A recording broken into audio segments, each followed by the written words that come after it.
بسم الله الرحمن الرحيم ياسين والقرآن الحكيم إنك لمن المرسلين على صراط مستقيم تنزيل العزيز الرحيم لتنذر قوما ما أنذر آباءهم فهم غافلون لقد حق القول على أكثرهم فهم لا يؤمنون إنا جعلنا في أعناقهم أغلالا فهي إلى الأذقان فهم مقمحون وجعلنا من بين أيديهم سدا ومن خلفهم سدا فأغشيناهم فهم لا يبصرون وسواء عليهم أنذرتهم أم لم تنذرهم لا يؤمنون إنما تنذر من اتبع الذكر وخشي الرحمن بالغيب فبشره بمغفرة وأجر كريم إنا نحن نحيي الموتى ونكتب ما قدموا وآثارهم وكل شيء أحصيناه في إمام مبين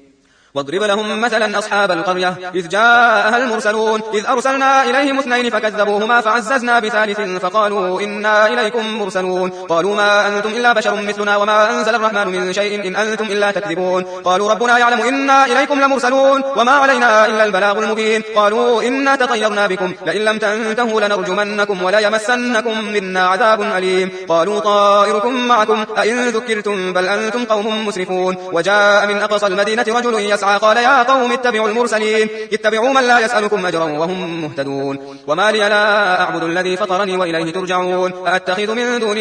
آلهة إن يردني الرحمن بضر لا تغني عني شفاعتهم شيئا ولا ينقذون إني إذا لفي ضلال مبين إني آمنت بربكم فاسمعون قيل ادخل الجنة قال يا ليت قومي يعلمون بما غفر لي ربي وجعلني من المكرمين وما أنزلنا على قومه من بعده من جند من السماء وما كنا منزلين إن كانت إلا صيحة واحدة فإذا هم خامدون يا حسرة على العباد ما يأتيهم من رسول إلا كانوا به يستهزئون ألم يروا كم أهلكنا قبلهم من القرون أنهم إليهم لا يرجعون وإن كل لما جميع لدينا محضرون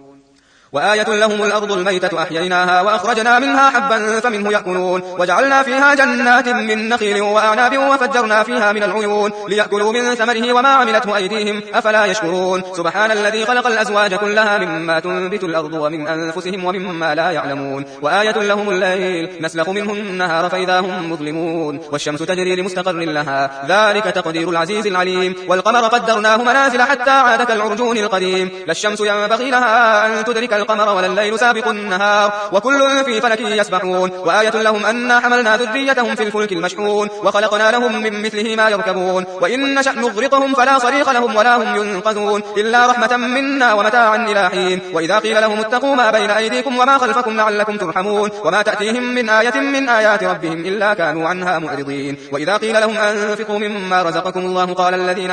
قال الذين كفروا للذين آمنوا أنطعم من لو يشاء الله أطعمه إن أنتم إلا في ضلال مبين ويقولون متى هذا الوعد إن كنتم صادقين ما ينظرون إلا صيحة واحدة تأخذهم وهم يخصمون فلا يستطيعون توصية ولا إلى أهلهم يرجعون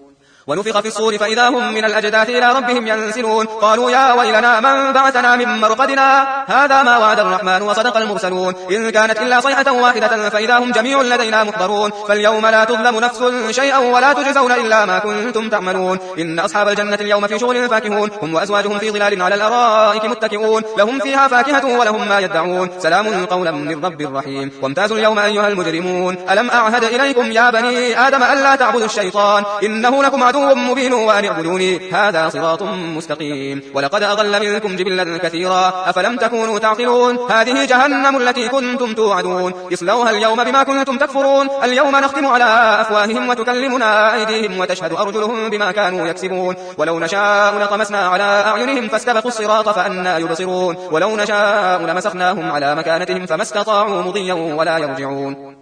ومن نعمره ننكسه في الخلق أفلا يعقلون وما علمناه الشعر وما ينبغي له إن هو إلا ذكر وقرآن مبين لينذر من كان حيا ويحق القول على الكافرين أولم يروا أنا خلقنا لهم مما عملت أيدينا أنعاما فهم لها مالكون وذللناها لهم فمنها ركوبهم ومنها يأكلون ولهم فيها منافع ومشارب أفلا يشكرون واتخذوا من دون الله آلهة لعلهم ينصرون لا يستطيعون نصرهم وهم لهم جند محضرون فلا يحزنك قولهم إنا نعلم ما يسرون وما يعلنون أولم يرى الإنسان أنا خلقناه من نطفة فإذا هو خصيم مبين وضرب لنا مثلا ونسي خلقه قال من يحيي العظام وهي رميم قل يحييها الذي أنشأها أول مرة وهو بكل خلق عليم الذي جعل لكم من الشجر الأخضر نارا فإذا أنتم منه توقدون أوليس الذي خلق السماوات والأرض بقادر على أن يخلق مثلهم بلى وهو الخلاق العليم إنما أمره إذا أراد شيئا أن يقول له كن فيكون فسبحان الذي بيده ملكوت كل شيء وإليه ترجعون